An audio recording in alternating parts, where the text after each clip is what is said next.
These are the official sponsors of the Muay Thai Library, making it possible.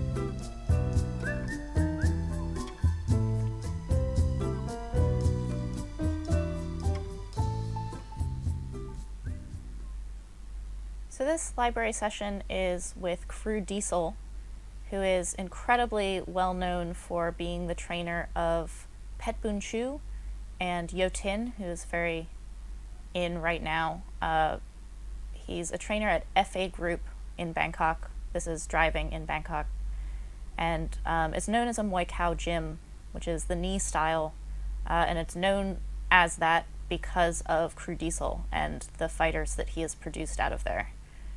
So I was pretty stoked that we got the opportunity to go train with Crew Diesel and put him in the Muay Thai Library, because not only am I Muay Khao, but I clearly love Muay Khao very much.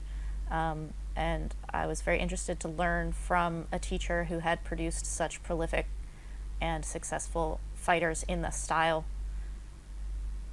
So it's kind of going towards the Lat Phrao area. A lot of Bangkok looks like this. You're just kind of like under these massive overpasses, and it is just this kind of like highway situation, and then you turn off and all of a sudden you're in a neighborhood that feels very different, as you will see here.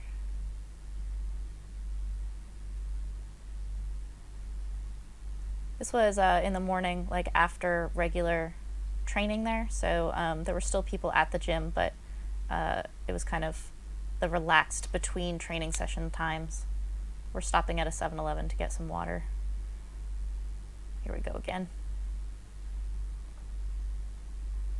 A lot of the roads in Bangkok can be incredibly narrow. They can be a little tricky to navigate in a car, but when you're staying there, if you're on a motorbike or a pedestrian, you can see how nice this little neighborhood is. If you're going to be staying at a Bangkok gym, it is very like metropolitan in that you're in Bangkok, but usually when you turn off the main roads, they feel like nice little neighborhoods. I love the light from those trees there. This is nice. This is kind of late morning, like 10:30, 11, something like that. The thing about the Muay Thai Library is that not only are we preserving technique that's disappearing from Muay Thai because of the business of it, how it's being scored, the kinds of promotions that are becoming popular now are shaping and changing the way that Muay Thai is taught and performed. Not only do I want to grab the techniques from Golden Age fighters and legends of Muay Thai, but the teachers of Muay Thai, like the trainers of Muay Thai, have a huge hand in shaping what techniques do stay in Muay Thai and kind of what kinds of fighters rise to the top in the living Muay Thai scene of fighting at Lumpini and Rajadamnern and the national stadia of Thailand, which is like still true kind of traditional Muay Thai rather than going into these shows that are kind of shifting more towards K1. So Crew Diesel, in what he's been teaching and in the fighters that he's been producing, he is bringing Muay Khao to the stadia of Bangkok in a very strong way that he emphasized a lot of technique and timing, which has been a criticism that I've heard from other people talking about how Muay Thai has changed, is that now knee fighting and clinch is all just strength. He made a big point about not only using strength, about using timing and technique, and you'll see in what he teaches me in this session what the differences between those things are. But the depth of his knowledge of the Muay Khao style is absolutely inspiring and beautiful. So we're pulling up here. We're just going to park behind this car, and the entire gym is just over here on the right. FA Group is a pretty well-known gym. It again has produced some very well-known fighters. Pet Boon Chu is one of the most decorated fighters ever, definitely of modern times, and he came out of this gym. It's just this little gym on the side of the road.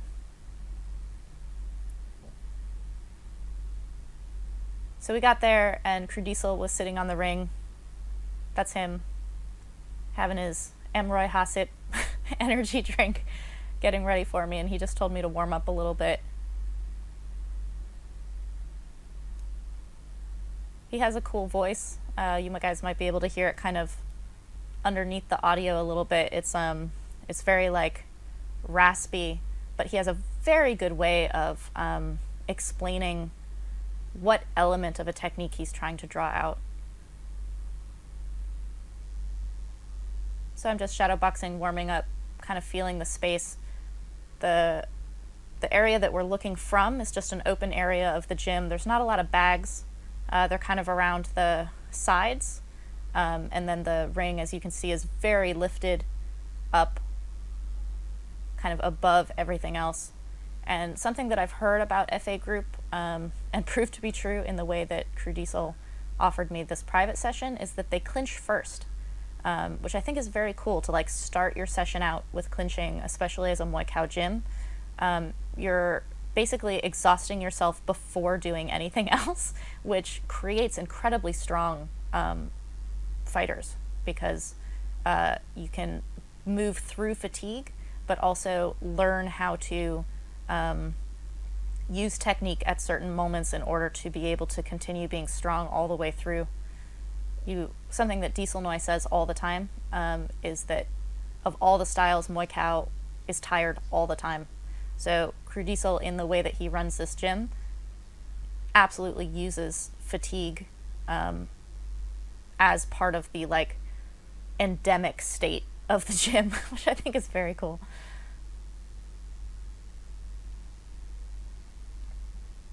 You can see how relaxed he is. He's been in this space for probably over a decade.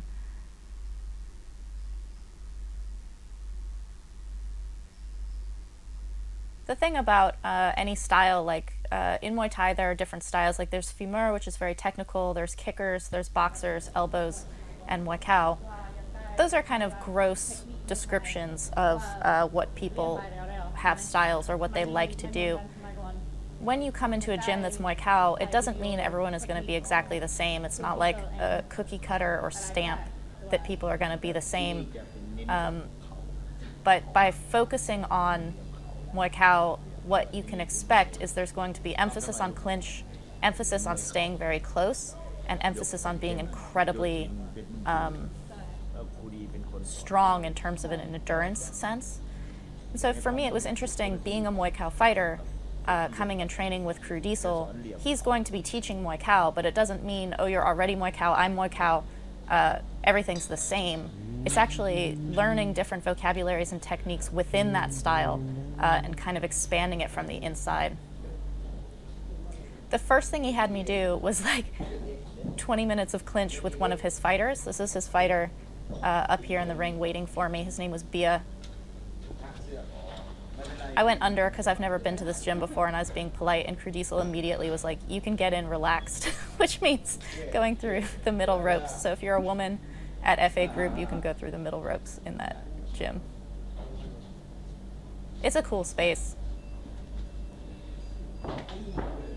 So even in my private session, he started it out the way he does regular training at FA Group, which is starting with clinch. And he's just, in the same way that someone would have you shadow box first so that they can see what you do, for Crew Diesel, for a knee fighter, to see what you do, you get thrown into clinch immediately. Look at his postures. So he complained to me that I used power too early. I had just started clinching, and he's like, if you try to do power moves early, your opponent is still strong. He's still fresh. You want to use moves like that later in the fight when your opponent's already tired. So the correction he just made right there was how to turn him without using power, just using technique, because he's strong still right now, early in our starting.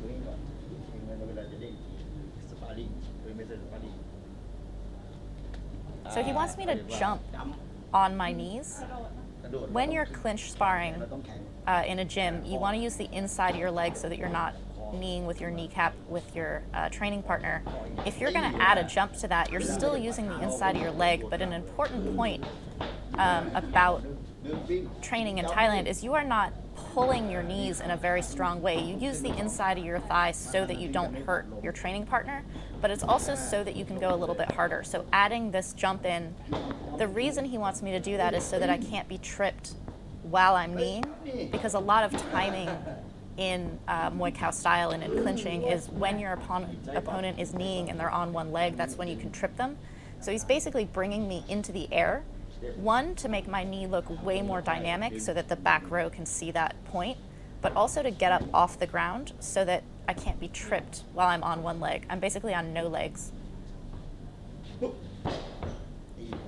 This is how to step past your opponent's stance, which makes the turn much more effective and much easier. You don't have to use strength when you step past them like that. And then I'm bringing my foot around so that when I'm ready to score with the knee, my leg is back, which allows for more power.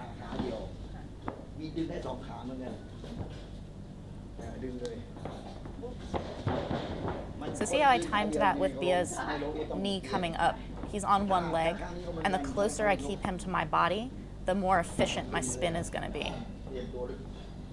See how Krudiso like whips with his arm? He like rips down.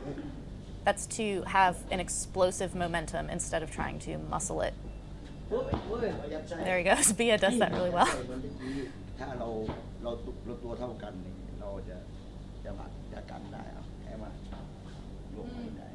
So Krudiso is making a point here, which is when your opponent is kneeing you, you can kind of get out of the way of the knee. He says this only works if you're similar size. You can't get out of the way of a knee of a much taller opponent. Bia's taller than me, but he's not like crazy tall. So Krudiso is making a point about taking impact out of the knee by dipping back, but you don't want to get hit by it at the same time and make it look like you kind of got impacted doubly so by bringing your hips back. And this, instead of pulling, this is rolling my shoulder to knock Bia's arm off of my neck and also whip his head down with kind of a push. Look at the arm positions that Bia assumes versus what I do. When he's outside, he's locking my elbows so that I can't actually use them in attack. And then I'm trying to get like a frame and I'm trying to hook his arm, but he's pushing up under my arm so that I can't get a good lock on it. And see how he keeps moving. See where his feet go? His feet are usually lined up with mine. He doesn't keep a narrow stance and he doesn't tangle his feet. That trip I thought was a foul when he did it, but looking at it now outside, it's not, because he used the bottom of his calf to pin the bottom of my calf. He didn't actually go behind my leg. He just kind of pinned it in the air and then knocked me down.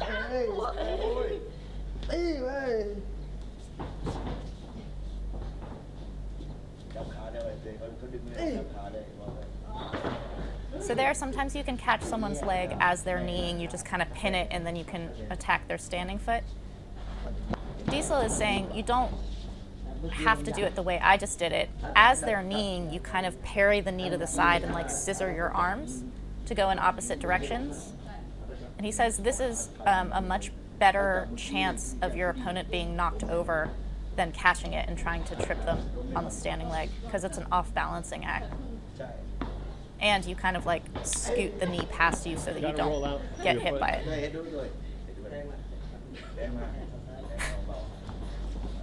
Bia actually uses his foot against my standing leg anyway. Like he's actually doing both as a like guarantee that your opponent's going to go down, basically.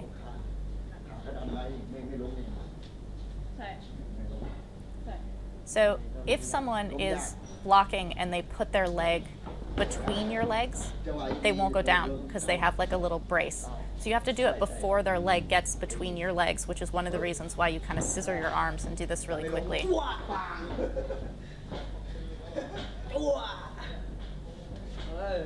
You'll hear under the audio some sounds, both from Bia and from me. We're calling our shots and celebrating our moments of dominance. This is really important when you're training clinch in Thailand.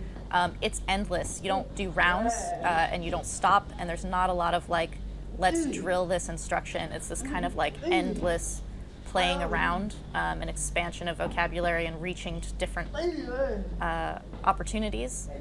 But keeping it playful, calling your shots, and acknowledging your dominance is also an incredibly important part of how you make it through 30 minutes of clinch like this. So there's a man standing on the side of the ring who Crew Diesel is going to keep telling about me for the next 20 minutes or so. So when you see him talking off screen, he's talking to a Thai man who's on the side of the ring who's interested in watching this. So see how Bia is kind of like pushing towards me, but he's not plowing me, like he's not creating so much momentum that I could kind of dodge to the side. It's like a gentle but pretty consistent pressure forward, which kind of forces me to either push back against him or take a step back. If I'm going back, it looks like he's dominating me in the clinch, even though we're not really exchanging a whole lot. Look at his hips go in. Because his hips were in, I was able to knock his leg and then pull his head, which Crew Diesel is going to show me in a more efficient way of doing this. He put his knee into my thigh and just kind of popped it and then pulled me on the opposite side. He's telling me to grab up on Bia's neck. And then so I kind of like push my knee into his thigh, which will lift his leg off the ground just a little bit, and then I pull his head to the opposite side because I've basically put him on one leg. Bang. This is the thing about learning clinch. You can't do it in a short amount of time. It's not possible. Crew Diesel is giving me lots of instruction. Like there's lots of little technical details being put in, but it's in the context of a rolling live practicing. People come expecting to be like given tricks or moves, and that's just not how clinch works. So this is how you'll learn it, is this kind of endlessly messing up and having moments that work and moments that don't, and then occasionally someone will come in and give a correction. Look at how Bia is like floating his leg in the air before kneeing my thigh. That's basically to let everyone in the back row see that he's kneeing my thigh, so it's not a secret between the two of us. And there, Diesel is showing me how to time that knee. The slowness with which Bia was doing that knee, it is what I was saying, where everyone in the background can see it. He's also giving me time to practice the timing of his knee. Like he's kind of baby bearing it a little bit for me. There we go. You can pull and push to either side, but you're timing it with that leg coming up on the knee.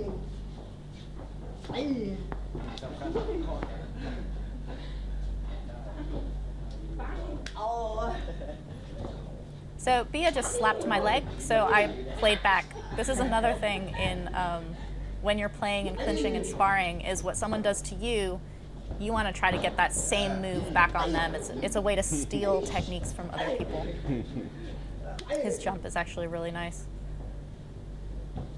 Look at how he lets me lock that arm out. He's not struggling against it because now he's timing. And not everything is always about position. Like you can be in a non-ideal position as long as it's not being taken advantage of too much, and then use timing while you're in that position and then move to a better one.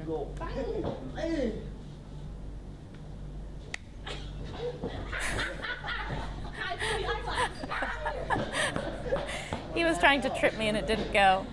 And I got the better position out of that, but now I have to expect that there's going to be an escalation from him to get that point back. And again, that's part of the play as well.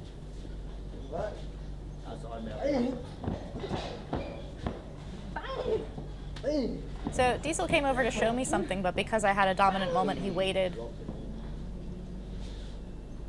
Look at how he uses his entire body. He pivots really close to his body. If you pull someone who's far away from you, you're using a lot of energy and not getting a lot of movement out of it. You want them to be so close to you and your pivot to be really tight because it'll whip the person around like that without taking a great deal of effort.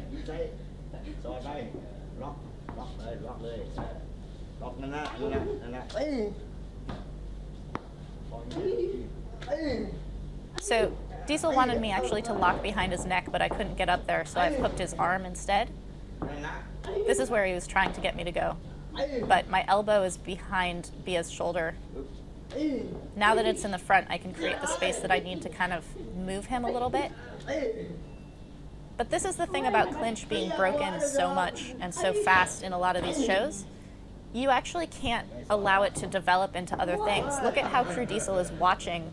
Even when there's a mistake, even when I'm kind of in a position where I can't do a lot, he's not correcting me yet. He's waiting, like he's letting it develop and see whether I can find the solution to it myself. That's old school refereeing, where they would let it go. It's much more interesting.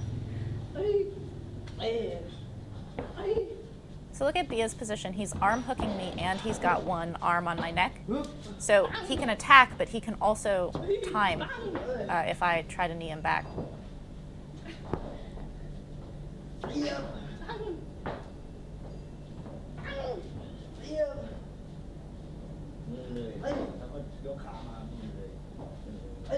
So here he's trying to get me to do that move that he showed me earlier. So instead of taking the knee, I need to kind of like parry it and pivot at the same time to kind of get out of the way, but also I'm pushing Bia in the direction he's already going. So I'm kind of off balancing him while he's trying to land a straight knee. Oh, he's so good at that. He doesn't do actually what Diesel is teaching. He puts his leg on my standing leg and twists.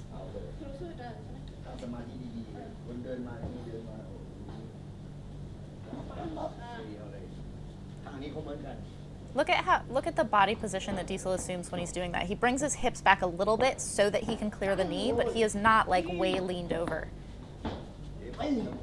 When he comes over to show me something and like assumes the posture of how he would be doing something, he has a really beautiful Muay Cow posture. It's kind of like, it's not hunched, but his head is down between his shoulders and his hips are scooped forward. Here I'm doing a little bit of long clinch. You can learn that in the Muay Thai Library in the session with Tanadet, master of the long clinch. I just got very, very dominant point against me, so now I have to come back. So see how non-ideal this position is, but you just keep moving. You just keep trying things to get to a different position. See how we're kind of spinning around each other. There's footwork, there's timing, there's locks.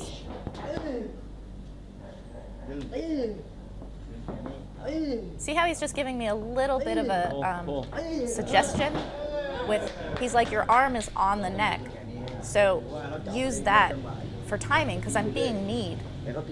I was so worried about getting my right arm in, I forgot that my left arm was already on his neck. So that's Crew Diesel kind of tapping it, being like, you have a move right here.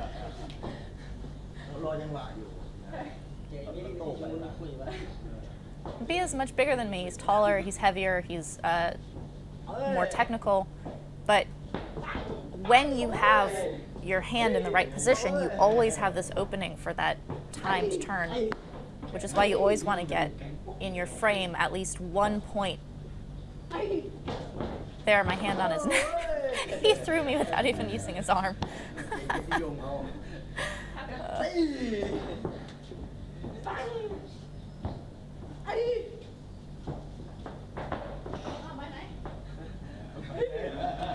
So I teased him a little bit when I pushed him against the rope. I said, "Bye nai," which means like, where are you going? Basically, he's not staying close to me. A little bit of a verbal challenge to keep it playful and competitive as we're starting to get tired. See how he pushes his shoulder forward like that? He's basically defending against my grab on the right side, but not even necessarily coming in with his own grab.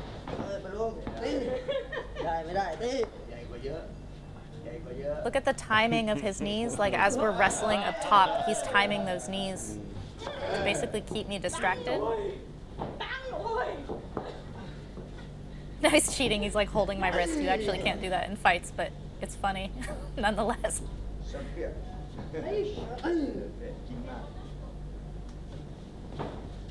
sometimes what you're actually, oh, that drop was really hard. It kind of knocked the wind out of me when I landed on my back, and the energy changed a little bit because it was, with his size, a little bit of a dick move.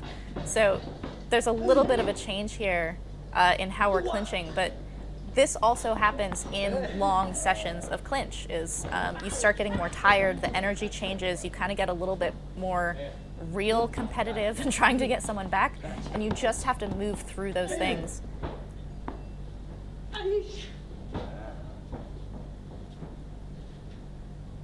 So see how I'm up top and then I'm trying to peel his arms down and I can't, so I come back up top, check again to see if I can come over, I can't. All the while you're kind of kneeing and trying to get points and tire someone out. Diesel is actually giving me water at this point because of that drop and the way that the energy changed. It's a completely nonverbal, non-invasive, not making a big deal moment of giving a break and a moment of care in order to kind of reset the energy of what's going on. This is so important when you're training in Thailand, especially with Thai culture where you do not have big emotional expressions or like confrontations. If you're having a hard time, there will be gentle, silent, non-verbal ways to kind of try to reset that energy. And if you can reset that energy, you'll get a lot out of this kind of training where you just have to keep going. Oh.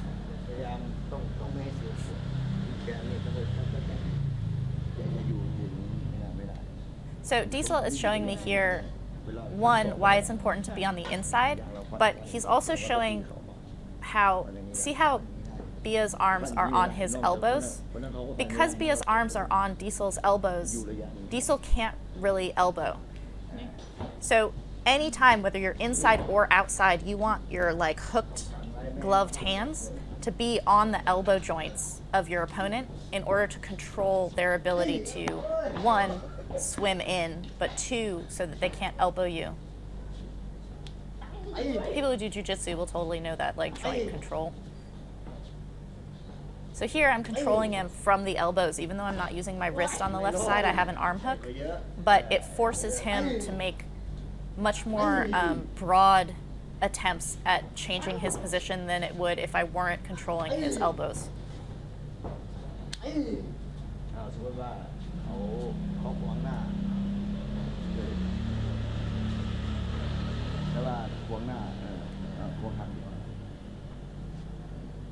So this is when your opponent is like pushing on your chin. See how I'm kind of stretched out? This is the arm smush, or the face smush. So I'm all extended, and I need to come off of his neck so that instead of us just both trying to get the neck, I let go of his neck and wrap my arm around for this turn. Look at how high he goes. He comes off the neck, and his arm goes up and around for the arm loop. He said this is the solution for when someone's pushing your face. It's a technique. It requires angles, but if you don't use the correct angles, you end up using a lot of strength, and when your arm is up over your head, you don't have a lot of strength. That's a good throw on my part. So if someone's taller than you especially, you really need to play with the angles of how to get your arm out of that. That's why he brings his arm up so high. This was cracking me up. Bia is actually looking in the mirror that's behind us to see what he looks like when he's doing these moves. Also, an incredibly interesting, cool thing to be practicing if you're a stadium fighter. Like, what do I look like doing this move? Like, how dominant does that look doing this move?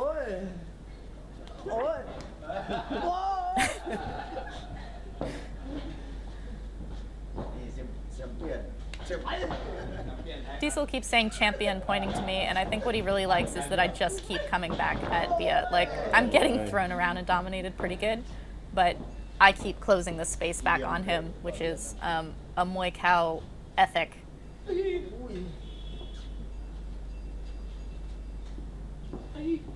See how he gently dragged me off of the ropes there? That's to engage in the middle of the ring, so it's harder for the ref to come break you. If you're against the ropes, they can break you after like 1, 2, 3 seconds. He just gently guided me back to the center of the ring. So this is what he showed me before when he like pinned my leg in the air. I don't want to get thrown, so I'm like not kneeing him. But he basically puts his leg under my leg, and then he grabs the standing one to kind of pull it just a little bit, or at least pin it, while tossing me over. He says it's not a foul because my leg is up in the air, because I'm trying to knee him. His leg just goes under. So the fact that our calves are touching is not a foul because he's not tripping me with it. He's not like hooking behind my leg. Our legs are in the air and he's basically going under it. Like that. It's a pretty good throw. And I like how in order to like scoop the standing leg, you have to lean forward, which is actually keeping your body really close anyway. You can't do this from far away. It was also really beautiful because we've been going for like 20 minutes and Bia taught me that on his own. Like he offered me that technique. That was not something that Diesel showed. So you can learn from your training partners as well. Our knees are getting a little harder. He's trying to give me that opportunity to lift his leg. See how he's using the same side over and over again and kind of going a little bit slower so that I can feel it, and I just didn't feel the opening yet. So we're going back to this turn. See how he pulls towards his own hip? When Crew Diesel kind of mimes that turn, he's whipping towards his own hip. He's not like wrenching to the side. You're basically like spinning on a dime. Oh. That body punch is not something that people love.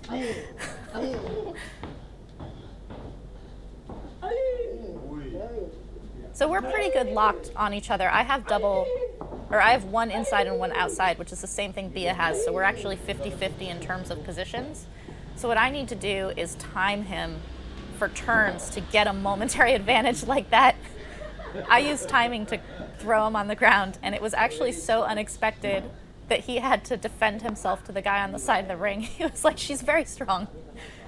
But we were both 50-50. And so it came down to who could use the timing or who could make the dynamic move from that position. There, it was his turn to do it.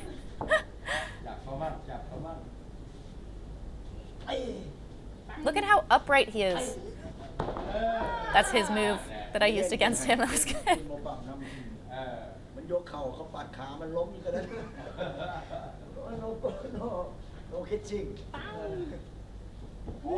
So Diesel was just complaining to the guy outside of the ring that on some of these shows there's no clinching. So like you have a clinch fighter, you have a knee fighter, and you put them on a show where they're going to break the clinch all the time. And it's just incredibly frustrating. It'd be like if you're a puncher and you're only allowed to punch once or something. Oh, that was beautiful. So he hopped his leg up as though he was going to do a knee, but instead of doing a knee, he used that same leg to trip me. Basically, see how he put his leg between my legs? I cannot get around that. That's such a good block. You basically want to create tension in your opponent. That's what he's doing right now with those little fakes. Is I'm anticipating a knee, and so I tense. And when I get really tense, it actually makes me much easier to move. A soft opponent, someone who's relaxed, is very hard to rip around. But if my muscles are tensed, it's much easier to move me.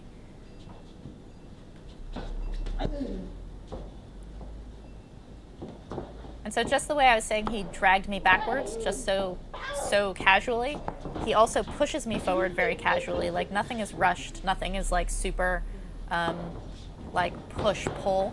It's just this kind of gentle, persistent dragging forward and backward to different positions to keep it moving.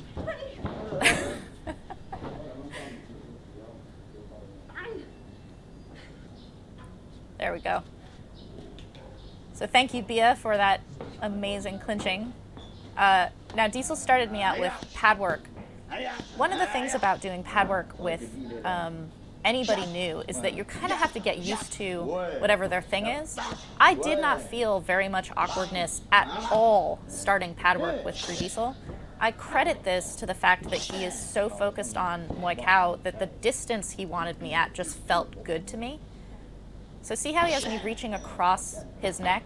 That guards that side of my body while I'm trying to land my knee. So not only am I pulling him into my knee, I'm guarded across two sides of my body for any counter that he's trying to throw.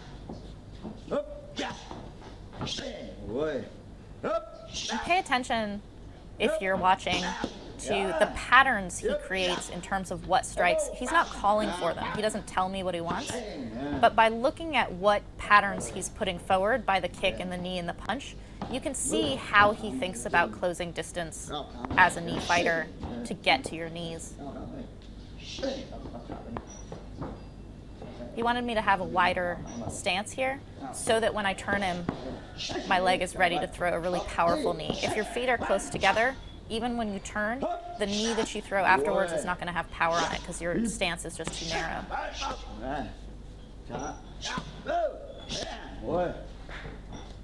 And he takes very short breaks between things. There's not a lot of like walking around because as a Muay Thai fighter, you want to stay on your opponent all the time and basically drown them. He's asking for an elbow here, but he wants two of them.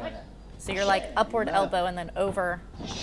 But everything is at this distance where you could be throwing short kicks or knees. Like you just stay right on your opponent all the time. It, for me, feels really good.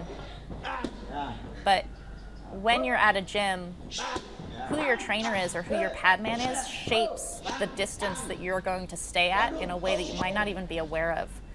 So for me, Crew Diesel stays at a beautiful distance for me. So my pads with him, that would shape me as a fighter to stay very, very close to my opponents, which is really nice.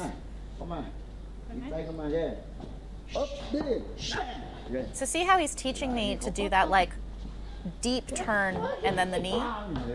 He pushed his leg in order to super off balance me. So there's no way I can protect against the knee that he's going to land after that. Whereas mine was just a turn where he can kind of follow after me.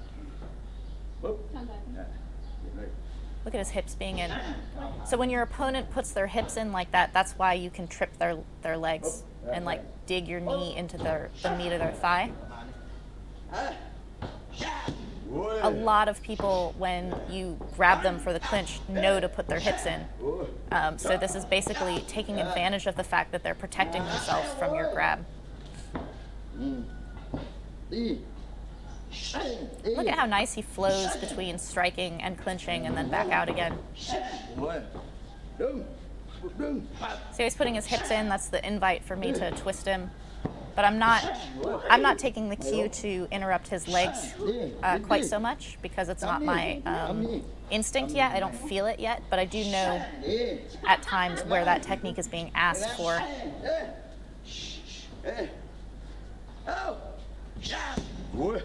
So he yelled at me right there because he was still within kicking range and I wasn't kicking him. Like I was taking too long of a break.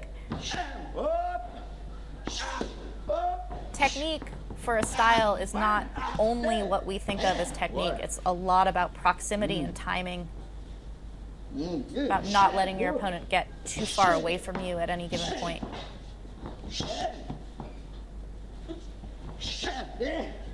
Like here, he is trying so hard to get out, and I am just stuck to him. That's a technique. That's actually a technique that I learned from Yod Kun Pan. You can study him in the Muay Thai Library. He like latches on, and it's just terrifying. But it's something that Crew Diesel was not anticipating from me, and it in itself is a technique. So see how I'm taking too long to do this? I should just feel his leg against my leg and make that move.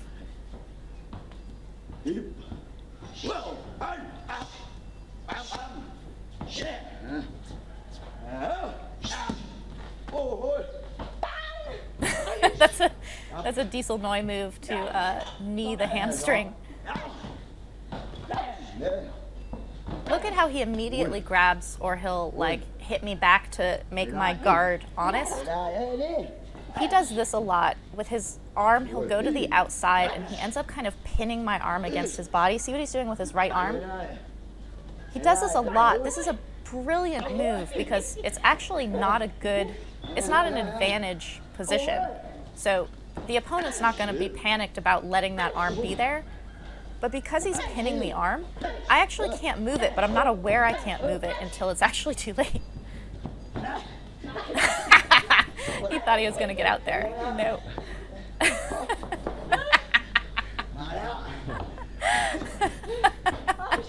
This is Muay Khao. See how he doesn't even have his mitts anymore, but he got up to come back? That's real Muay Khao right there. It's in the heart. Cannot get rid of it. Oh, it's like pop over of the arm because I extended myself. Look at how he traps behind my tricep as well with his arms. He stays really close, but he finds little spots on my arms and my neck to kind of like keep me in the position that I've put myself in. And I can't move. He's not changing his position. He's keeping me stuck in mine so that it just becomes the timing game. This was really nice. My legs are really wide. I'm in a good, proper, wide stance to not be tripped, and he kicks it out from the inside.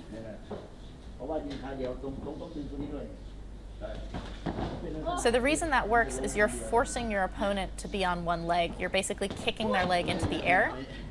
It's not like a punt. It's not like a soccer kick. It's just a little pop to get that leg, to get the weight off of that leg, and then they're effectively on one leg and you can turn them. Oh. So he's against the ropes, and look at what he's doing to create the space for his knees. He's pushing against me and then taking a little pop back. Now I'm doing it, but I'm kind of sideways because he's got that hand on my neck. I knew he was timing me there, which is why I was very slow about throwing that knee.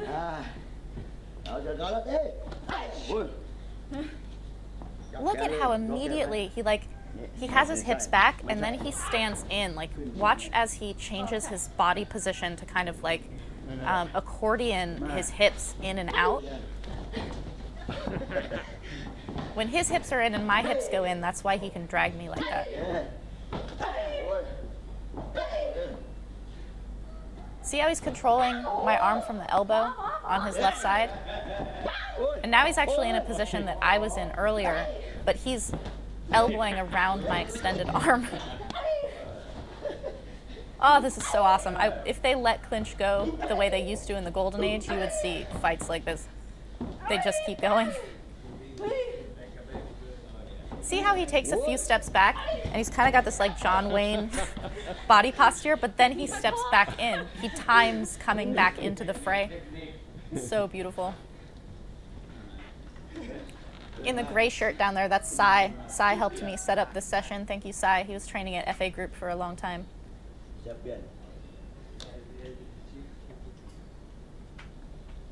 So you can take breaks in Muay Khao, for sure. There are like breaks between rounds and things like this. You stop and you get water. But it is not a like, I've extended myself to the peak and now it's time to come down. You have to be able to peak again and again and again.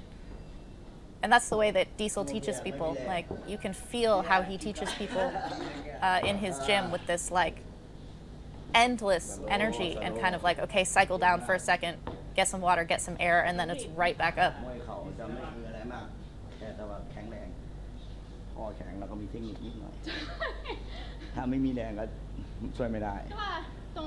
So he's saying that technique is incredibly important, but if you don't have power, you can't use the technique. Nothing's going to be beautiful. So I'm saying that you can't use power all the time because it just makes you tired. You have to use technique in order to reserve your power for certain moments. And he's like, yeah. But I've heard this from actually all different styles of fighters. They talk about how important it is to have endurance and technique. You cannot be a one or the other, which I think in the West we think a little bit like if you're a femur fighter, you don't have power, you're just all technique. You have to have endurance and strength to have that technique look good and to preserve that technique all the way through a fight. Here, he's moving between using power to force me into a position and then using technique to twist me on it. He's doing actually what Bia was doing. Look at that beautiful body position. He's pulling me and pushing me in a like guiding me into different areas of the ringway. There's his arm pin. See how he has my arm pinned to his chest? He can elbow over it, or he can get a little bit longer and push my arm down. I love his body positions. Watch him, like look at his overall position. This is a beautiful, endless Muay Thai posture. So I stepped past him, which was really good, but I didn't keep my body close enough to him as I was whipping around to pull him with me. So kind of I went and he didn't.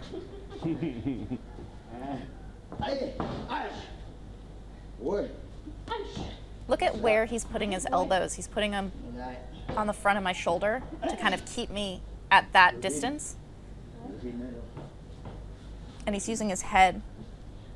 Look at his lock. He actually just turned to the boys who are watching and said Yotin. Yotin is their top fighter right now. He apparently has this lock. He got very close. He says Yotin is very strong from this lock, which can be a problem when your elbow passes your opponent's shoulder. This can be a problem. You can lose your power because you're too overturned. He's not overturning his body. He's staying really square. So even though his arm is going all the way around the back of my head, he can rip into an opposite direction. See how I'm so tight against him, he can't punch, he can't elbow, he can't push me off. He's showing how that close to your opponent has no power.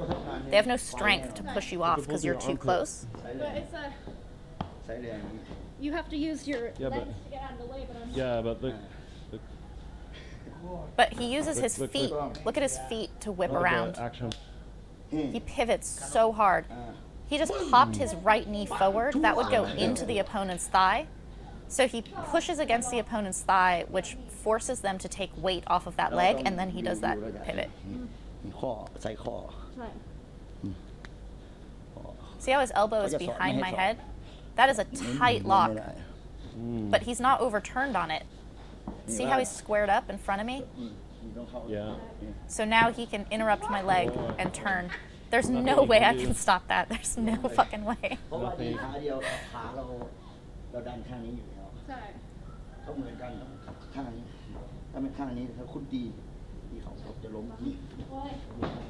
So he's saying you can also wait for the opponent's knees. You can also time them putting themselves on their one leg.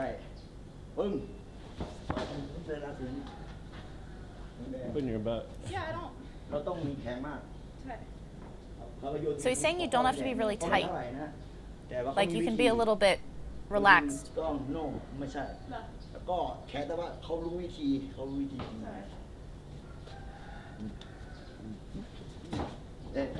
So see how he didn't go down, that's fine, but he's off balanced enough that he cannot really defend against that knee. That was nice. That turn was so tight that he went onto the ground because he was so close. Our upper bodies were so close. That one's pretty because when he pushes against my leg and then whips his leg around, he accordions the distance between us. But he's on balance to be able to throw that knee, and I'm basically trying not to fall down.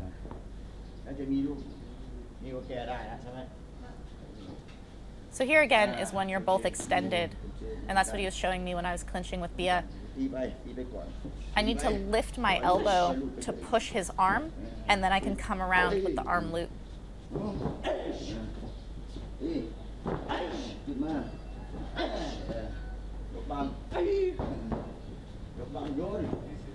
So see how he's now working in blocking? Because as a Muay Thai fighter, people are going to try to be attacking you as you're closing in. So basically you block and just keep walking. You have this like Terminator Hulk being shot at kind of thing. So if you're a Muay Thai fighter and you're constantly trying to close distance, but you don't have blocks, you're just going to get scored on like crazy. So basically you want to teep, block, come in and knee, and then have all this technique at super close range so that you can keep your opponent at that range with you. Oh, I'm not controlling the inside of his elbows. Those elbows are coming at me. Look at his pin with his right arm. It's so good. It's so automatic for him.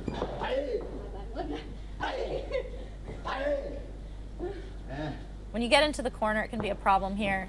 So I'm trying to push him out, but he totally, because I was on the side of him like that, I had one option. I could only knee with my right knee. There's no way I could knee with my left knee. So he just had to time it and throw me because he had worked us into a position where I had one choice.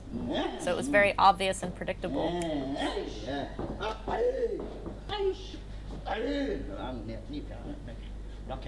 So see how he stays very square? He can knee from either side when he does that. If you turn yourself too much, you've basically created a situation where you can only use one side of your body.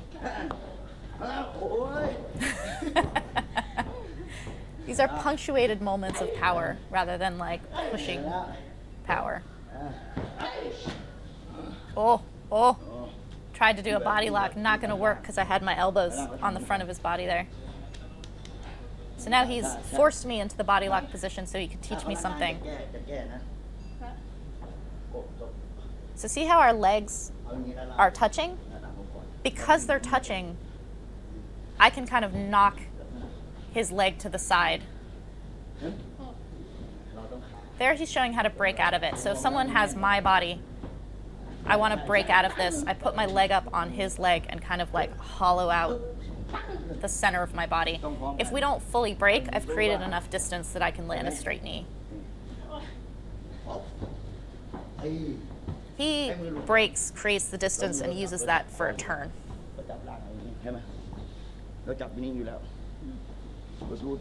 See how he drops his weight down like that? So he actually turns and then lands the straight knee. I just feel the distance and I'm like, straight knee from here. But if you rip to the side first, they can't even answer after you've thrown your knee. If we stay square the way that I like to do it by just throwing the knee, he can answer back. There we go. Oh.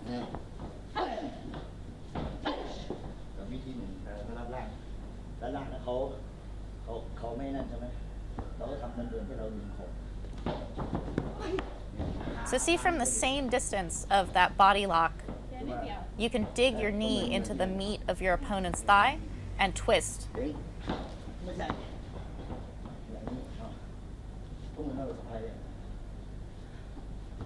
See how he's lifting me a little bit?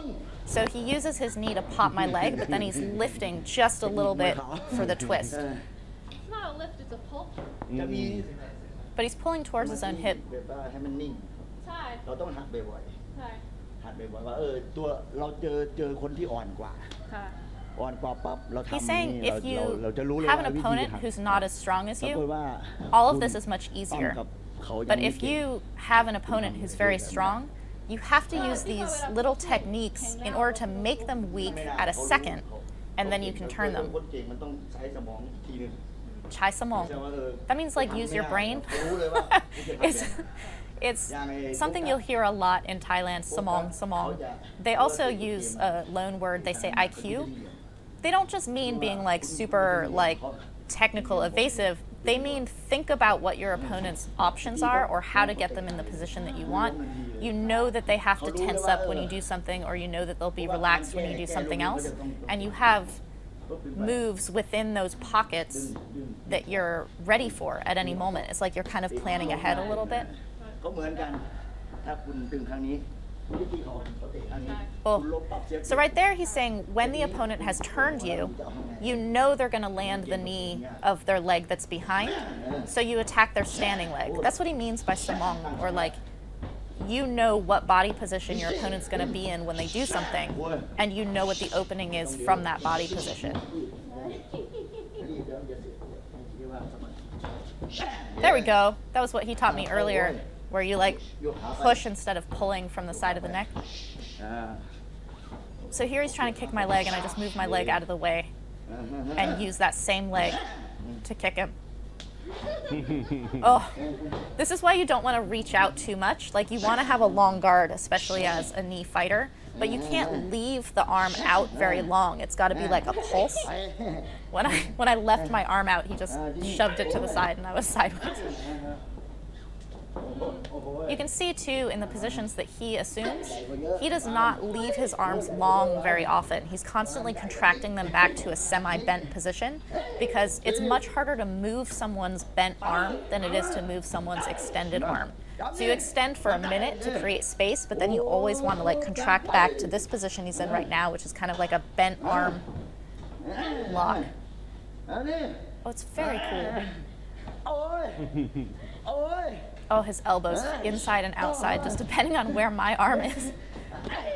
That's why you want to control from the elbow of your opponent, is to stop that. มือไม่ใช่ถ้าคุณจะทำแบบนี้สมมติว่าคุณจะตีเขาครับทางนี้แล้วดึงก่อนดึง So see how he waited for my knee to come up, and that's when he turned me. คุณจะดึงปั๊บ Because he's got one hand on my neck and one on my arm.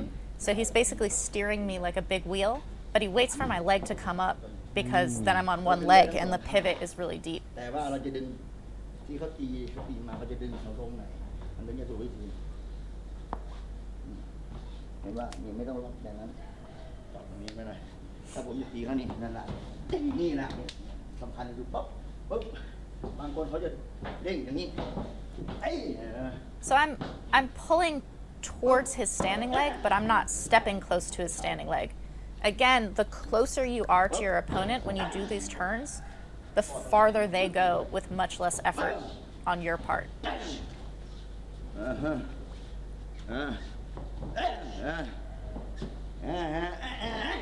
Boy, look at him pin my arm. He can elbow over that, or if he tries to swim in, then he can go up under. Pulls this hand. Kevin is noticing his arm pin and getting pretty excited about it, so he's starting to point it out. Now he's pinning on the other side. See, I pinned it like under his own jaw. He pulls this hand.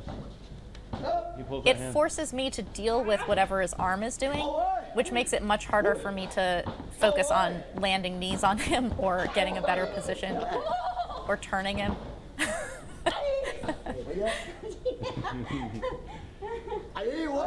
Oh, elbowing from so close. He has like a double inside position and he's elbowing from inside. I got my Yodkumpan elbow on him and he buckled his knees. He's playing with me. Oh. And then see how I was kind of sideways, so you knew that I only had my right knee. He knew I only had the right knee, and so he waited for it and punished me on it. สมมติว่าเขาตี10 ครั้งเขารอจังหวะอยู่ ใช่ เสียเปรียบทันทีเลย ใช่ นะเป็นมวยอยู่กรุงเทพนี่เป็นแบบนั้น ใช่ He says if someone knees you 10 times, you know their rhythm. Like you know. He's saying if someone knees you 10 times, you pretty much know what their rhythm is. Like you've learned what their rhythm is. And so you ตี can แล้วมันเห็น deduce what the timing is for that person by having spent enough time in the ring with them, which is like a minute for them to land this many knees or to step this many times kind of thing. Okay. If I don't see you before your fight. 'Cause This is something I hear a lot from the legends of the Golden Age. They're talking about how back in the day there was no footage, like you couldn't get tape of your opponent and figure them out. You had to remember, like you had to hear about them or your teammate fought them or whatever the thing is, and you had to solve them in the ring. Yeah, but he goes like this. And I don't think that's different now. I think that now, because there's tape, people forget that you need to solve people in the ring. Like our brains are not prepared to make those adjustments ourselves. So what he's talking about once you've been kneed 10 times and you know what someone's pattern is like anyone is capable of figuring out what the pattern is and then solving it. But that means you can be solved too. So you want to be really unpredictable and not do the same move over and over again. That's why you want a variety of technique. คุณต้องดึงไปอย่างนี้ So here he's going to teach me the arm pin because Kevin got way into it and we were asking about it. But see how I can drag him around by keeping his arm stuck to basically like my pec. แล้วก็สลาเขาจะเปลี่ยนนะครับนี่ไหลเลย And then I'm trying to lock him out with my shoulder and he keeps pushing on it and so I can rotate. เขาปัดขาเราไม่ได้เราคนเก่งตัวเก่งเนี่ยมันเวลาเจอเนี่ยปวดหัวมากต้องแกงใจมาก่อน He's saying no matter how strong an opponent is, if you have moves that keep them off balance, it makes their brain busy and they can't use their power.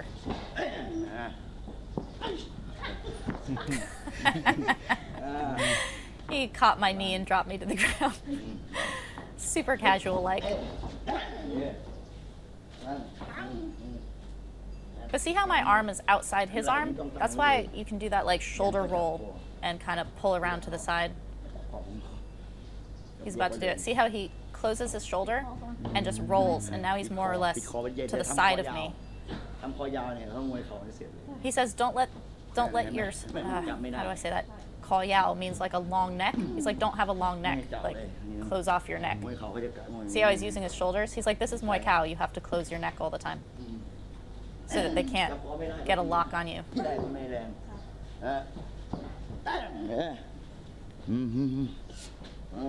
I love the way that he accordions. Like, he goes long and short, like so steady in his pace.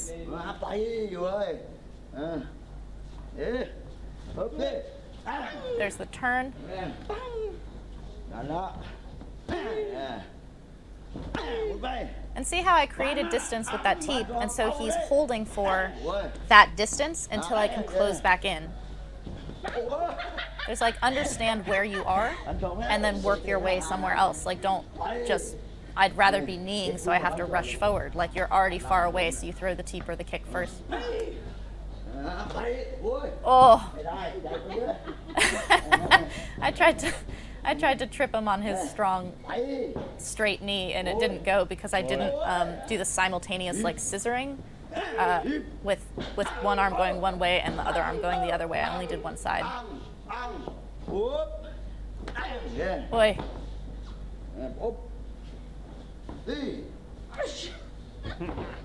So again, because I was to the side of him, he knew that was going to be a right knee. He even called for it so that he could trip me. But I have to think to myself, that's my only move, so fake it and do something else. Especially because he's tripped me like that already. This we call the banana peel, where you like pull the arms down to the sides of the opponent. Oh, look at him close off his neck and like tuck his head down below his shoulder. It's beautiful Muay Thai right there. So here's that way that we've been extended before, where he was showing me how you can like put your arm up and loop around the arm. There he's showing that you can also just yank the opponent to the side. This is how you get out of what we call the wall of China, right? So this is, people like to put themselves in the rope and then just kind of block your knees from here. They can rest. The person who's against the ropes can rest like this. It requires no power or effort to do that. So he grabs the leg and goes towards the foot of the leg that's in the air. He even lifts a little bit, like with his thighs. But there's no way I'm staying standing off of that. Like, never. Here, I misunderstand that he had pinned my leg. I do the right footwork, like I do the right movement, but you pin the leg first. He scoops the leg. From here? No, the other hand. Here. Yeah, and pulls. จะเป็นอย่างนี้ ใช่ ถ้าแรงเท่ากันลงแน่นอนครับ ใช่ และถ้าไม่ลงก็ Again, he's saying if you're similar size, that will work much better. He's acknowledging that there's a lot of effort put in because he's so much bigger than me. เขาจะกันอย่างนี้กันอย่างนี้ถ้าดึงไม่ไปก็ไปขาเลย ใช่ ดึงปุ๊บ Basically, it's always a huge advantage when your opponent goes on one leg. Your advantage. You don't want to be on one leg all the time. This is the secret to facing kickers, is that kickers put themselves on one leg all the time. So if you're going to face a kicker, the thing that you have to pay attention to is how to punish them being on one leg all the time. If you're a knee fighter, when you're in the clinch, you're going to be putting yourself on one leg all the time in order to be kneeing. So one, how do you protect yourself, which Diesel had me jumping at the beginning or faking, and two, how do you take advantage of that with timing because you know the opponent's going to be on one leg. อ๋อทั้งสอง ใช่ Look at that. คือว่าคุณ See how he pins Yeah, my he can arm, pin both. and then he can, while it's still pinned, grab that other arm and just rip me โอ้ย around. Oh, or elbow. So here it is again. He's pinning my front arm, but reaching across and grabbing the one that's on his neck as well for this really deep pin around turn. ถ้าอย่างนี้เนี่ยไม่ได้หรอกครับว่าเป็นปั้มเอบิกุก เขาจะหนีไปเลยเนี่ย So see how he pulls me into him first and then crushes me by Putting my pushing arm his off shoulder the up? hip with his shoulder. ถ้าเรา It's แทงเนี่ย so good. Like the arm actually folds on its own, and then I'm crossing my own face with my bicep. Like, it's just a like นี่ครับ shoulder crush. I'm shorter, so this is a little bit hard for me because you kind of have to push up with your shoulder a little bit. The thing that I missed when I first started doing this with him was how he pulled me into his shoulder first. Like he made me really close, and then he crushes up. See how he pulls me in first? Just squeeze. And then now he has me completely stuck, and he can just land those knees Yeah. as I'm like crushed up top. แบบนี้ครับคุณต้องหนีไปเลย See how I'm เอา not อย่างนี้ using my shoulder? I'm trying to lift it, but I'm not crushing my shoulder into my own jaw, and I'm not pulling him into me first. หนีไปก็ดูว่าตอนนี้ไหลเตี้ยกว่าเนาะ He's acknowledging that me being shorter makes it difficult. นี่นะครับ Oh. See, see how my arm just bent on its own, and then he keeps Is it me to in your this head? like locked up, crushed position for Yeah. those knees. Like stand up. เตรียมข้างนิ้วเหมือนกันครับผมครับเออ So here I'm going behind him, which is good. Like by me going behind, I've kind of forced him into a weird position, but I'm not crushing with my shoulder up quite. แล้ว There, I popped it, which was like a fast version of it. ถ้าเป็นผมเป็นอย่างนี้จับล็อกกันตี See how he locks my arm with his right arm, ตีแล้วนี่ไหลเอา and ไหล then ช่วย he crushes Oh. my other arm as he pulls my head into his Stands up. pec, basically. He knees first too. Yeah. So he's like knee. And then he knees เออ in order to get me kind of like loose. If my shoulders are tight, it's hard for him to do that. So he knees first in order to get me to like, and then he can crush it up. So it's like if the referee doesn't break. He says if the referee doesn't break, you just keep kneeing. The opponent's got their arms stuck in the air, flopping around, and you can just spin. I'm complaining that in these modern fights that are really popular right now for TV, they're 3-round fights, and they break the clinch like crazy. Like it's just this endless referee coming in and stopping it. But when you watched clinch in the golden age and the referees would let it go, you could see so much technique, so much development. Like the entire fight was different in all of these ways that clinch can shape how the fighters are dominating each other and how tired they're getting and things like this. เดินบล็อกแล้วแทง He's talking about Pet สัง Boon เกตดู Chu. ว่า Pet Boon Chu is like ถ้าเป็นมวย his ต่อยมวยฝี star มือไม่ต้องไปติ student. He built แต่ him. ถ้าคุณไปฝีมือ And he's saying Pet Boon Chu was such an amazing clinch fighter. He didn't even kick. He's like, he just blocked and came forward for the knees. Like basically Terminator walked through people trying to kick him and score and keep off. ทิปทิปอยู่อย่างนี้เวลาเขาเตะก็จับตีเลยเตะมาจับ He's like, just block and grab. ถ้าจับปุ๊บไม่โดนปุ๊บเขาโต้ If someone kicked him and he caught it, he could throw it. But better to just block it. ไม่ได้ครับเราต้องเป็นโค้ชเราต้องแก้ทางมาเป็นคุณชูต่อยน้องโอ So when Pet Boon Chu fought Nong O like boxed him. So Pet Boon Chu basically just blocked and like marched in with his knees. ถ้าคุณไปเตะเขาต่อยปังหลับแล้ว He said sometimes when people try to kick, if they catch the kick and punch, you're on one leg and you've already fired your shot, you're done. But when you're coming in blocking and grabbing, you can like lock out any weapon that's coming after you. Gym for a little bit. ใช่น้องโอปังปัง So Pet Boon Chu came to the gym and Crew Diesel had shaped him for a while. Then for some reason, Crew Diesel went home to Asan, and while he was gone, Pet Boon Chu kind of went down, like he was not as successful while Diesel was gone. And then Diesel came back and he rose up again. He said when he fought, when Pet Boon Chu fought Sanchai, ต่อยปังหลับเลยเนี่ยคุณชู I think he lost to Nong O. I think he got knocked out by catching the kick instead of blocking it. ว่าแกนชัยเป็นมวยซ้าย But so he's positioning me as southpaw to show what happened when Pet Boon Chu fought Sanchai. So I'm Sanchai. Pet Boon Chu just blocked the left kick because Sanchai is southpaw. He just blocked and then stepped down on that same side and grabbed on that same side. Pet Boon Chu killed Sanchai. This was, I don't know, maybe 6 or 7 years ago that they fought. It was an intense fight, but Pet Boon Chu just like grabbed him and ragged him. โยทินมาอยู่ที่นี่3 ปี Diesel's very proud of his students. He's talking about Yotin. Yotin is very popular now. He actually knocked out the Fighter of the Year like a month after he was awarded the Fighter of the Year award, and they took it away from him, which I thought was incredibly sad. But Yotin, when he first came to FA Group, what Diesel is saying is that he was making like 20,000 baht as his kadua. That's what you pay a fighter. And now he makes like 200, 300,000 baht. So he significantly increased the price of what Yotin can demand as a fighter. I'm saying that Western audience really like fighters who are very like evasive, and what in Thailand you would say ni. Ni means to like run away, but it also means evasive.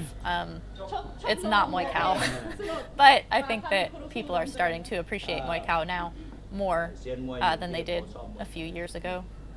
จับเตะได้เตะ10 ครั้งจับล้มทีเดียวชนะเลย So again, what I was talking about how Muay Thai just requires so much endurance, so much technique, so that you can have endurance, so much endurance, so that you can access the technique. The way that Crew Diesel runs this gym, the way that he operates, even in this private, it's just this like endless training with fatigue as a tool, like as an endemic background piece of how you train. We just did all of this work, and now we're going back to pad work. I blocked him, and so with his long arm, he just hooks behind my block for this elbow. He's like pulling me into it. And if I'm tired, those are going to land hard. This is an interesting point he's making. So he has me knee him first, and he takes the knee, and then he breaks my arm down for the elbow. He's making a point that after you've fired your shot, if I'm kneeing, my arms can't be strong. Like, you cannot be strong upper and lower at the same time. You can be strong upper and lower as a person, but not at the same time. This is what Yod Kun Pan does as well. He waits for the knee and then he elbows over it because arms get a little bit more slack while you're kneeing. So he's like time the knee in order to get this breaking of the arms up top. Sometimes you take a shot to land a better one. Because your arms aren't tight when you knee. So see how he's having me do that upward elbow while he's kneeing? And my elbow's actually going to land either a little bit before or simultaneously, which is going to make the power of his knee less. The meatiness of my arm. He like yanked on the meatiness of my bicep. It actually hurt quite a lot. So he's strong up top because he's not kneeing, so my elbow can't come over. Like, he's effectively blocking my elbow. So if I wait for his knee and then go, I can get past his arm. This is very Yod Kun Pan right here. This is very cool. And see how he like rolls his body, he like rolls his shoulder with the elbow? He pins my forearm to his body, which makes me very close to him. And then as it's pinned to his body, he's elbowing over it. It's very pretty. So see how he's strong because he's just walking forward? I have to wait for him to knee or be changing position. Like, if I swim in and he's going to try to deal with my arm coming in, that's when I can throw an elbow because he's busy. Like, his brain is busy dealing with my change of position.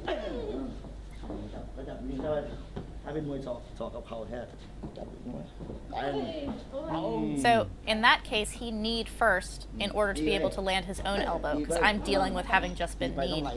This is how knees and elbows work together, is basically making like a high-low distraction point of the brain.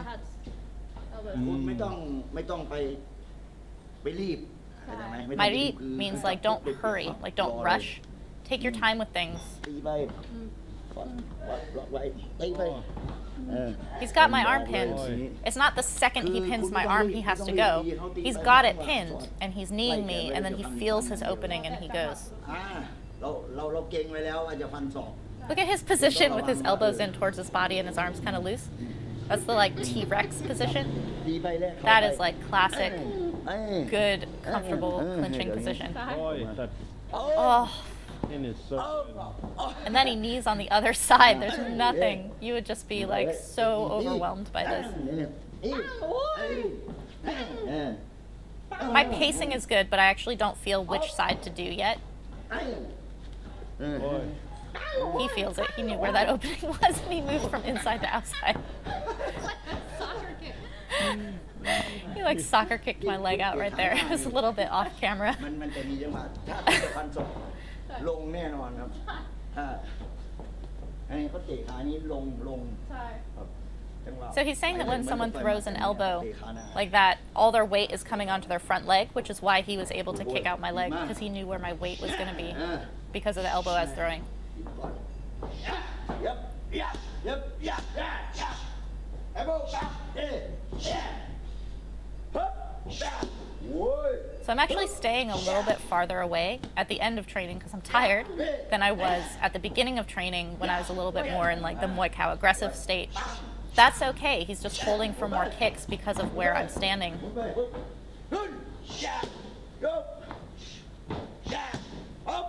But I should just be finding ways to close this distance. That's what he was talking about with Pet Bunchu, where it's just like block and move, like just endlessly closing in. That was too far away for that knee. I should have kicked first. But that's how you feel this. You like feel yourself miss, and you're like, why did I miss? I missed because I was at the wrong distance.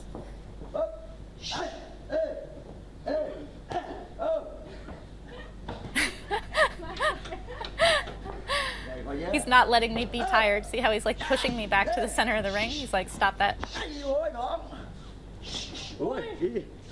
Now he's pushing me into the ropes. I have to use that backward momentum to like crush back at him. ต้องดึงแล้วฟันครับ รู้สึกได้ คานอนอยู่นี่แล้วล็อกไว้เลยล็อกไว้รอจังหวะเขาจะตีเข่าอยู่เราเก่งไว้อยู่ He's saying don't be too tight.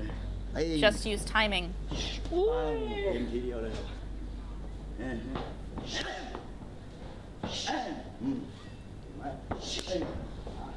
So see how I have him in a pretty good position and he's putting his hips in. That's where I go after his legs. He's happy because I understood and felt what the move was for his defense.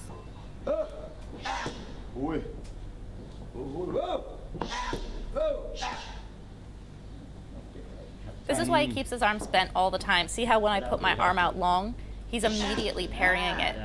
It doesn't mean that putting your arm out long is wrong. You can do that, but you have to understand your opponent and how they're responding to it and make it either a faster flash or immediately close that distance into the bent elbow, which is what he likes to do.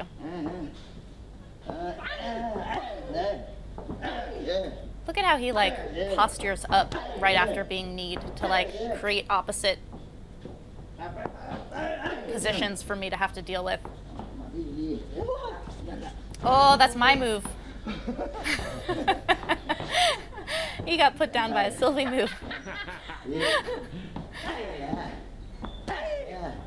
Teeps are really good for Muay Thai fighters. I learned this from Diesel Noi. But you have to close in off of them. Crew Diesel did not have me do a lot of teeps, but when I did them, here I got stuck like trying to go under his arm and I couldn't quite make it. So I went really high, and so you have to then do the opposite and come down low. Like if it doesn't work up top, go down low.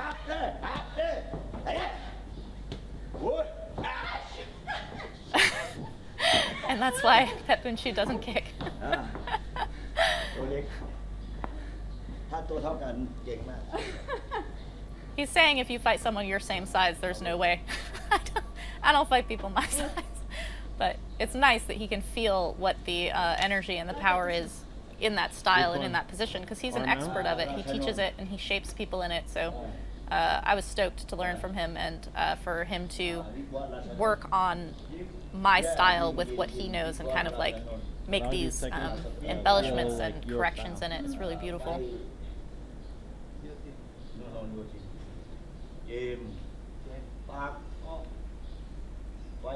This is also very typical of a Muay Thai gym in Thailand, is like you have intense training, but it's part of your day. So you totally just like between rounds will like sit down and chat with someone.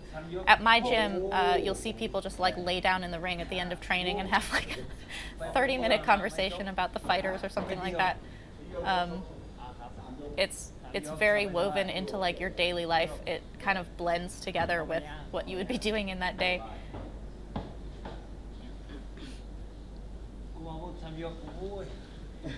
This is interesting too. As you progress, like as you're getting more tired, the mitts are actually getting smaller. Like they're becoming more focused. So while I'm more tired, I have to now be more accurate as we go, rather than the mitts getting bigger because I'm like sloppy. So now he's having me work on blocking on my way in, like what he was talking about, how Pet Bunshu just blocks and comes in. It's basically have your defense on the move so that you can get to the distance and positions you want to get to. Yeah.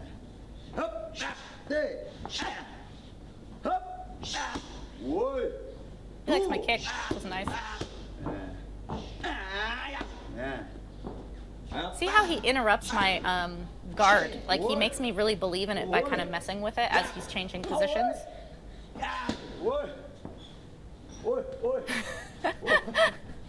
I decided to stay in, and so he's messing with me to like make me true about that distance that I'm staying in. I tend to come really, really straight forward. If you have really good blocks, that's great, but you're susceptible to teeps. So what he's doing is under fatigue and me marching forward, he's making me cut angles more at this point. And as the darning fighter, that means I'm the one coming forward, he's starting to block and kind of like bounce that front foot like I'm going to teep you as you come in. And he's trying to get me to use timing to teep him while he's on one leg trying to guard himself. You can see how much non-verbal instruction there is, just all the time. It's really amazing. So I have to take a much deeper step for that elbow than what I'm doing. He's trying to get me to like come right up on his feet. He's saying to aim right between the eyebrows but above them, like the center of the forehead. In order to do that, you really have to step almost on somebody. So this is, again, feeling distances. Like, as I'm coming in, I throw those kicks to close distance in order to get to the elbowing and kneeing range. I love him hitting me while I'm kneeing, like, forcing you to find your balance. Getting hit in the stomach while you're already tired. It's awesome. And now he's giving me that long guard that he's been messing with this whole time. He's been pushing my long guard this whole time. And now he's kind of correcting it, like he's kind of bolstering it a little bit to make me insistent on it, because there are people who are going to push it to the side. So you have to adjust to what they're doing to it rather than, oh, I can't long guard now. Like you just have to bolster it and amend it a little bit.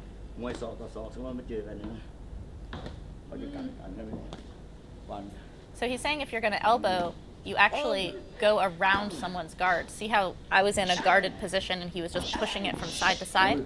That's to land the elbows. Like you just move it to the side and then elbow on the outside of it.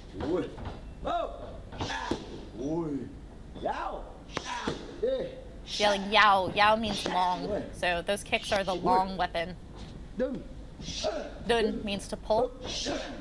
So I have him in a good lock, and he wants me to just be ripping him, which means I don't have to use as much power. If I'm just locking and holding, I'm going to make myself tired by using muscles to keep him in that position. The more I keep turning and off-balancing him, the less strength I have to use while staying in that locked position. It's making me more active. It's really good. Oh, there's the arm loop.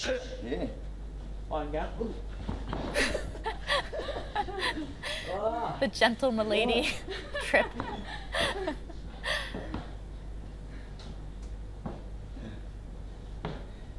เก่งมากเป็นผู้หญิงที่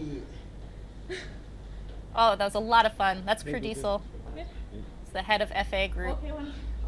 Total Muay Cow. It's awesome. I very much liked this session. ขาดเชือก Cut track? อย่าขาดเชือก Cut track? In the south. Good. ต่อยนักมวยไทยใช่ไหมครับ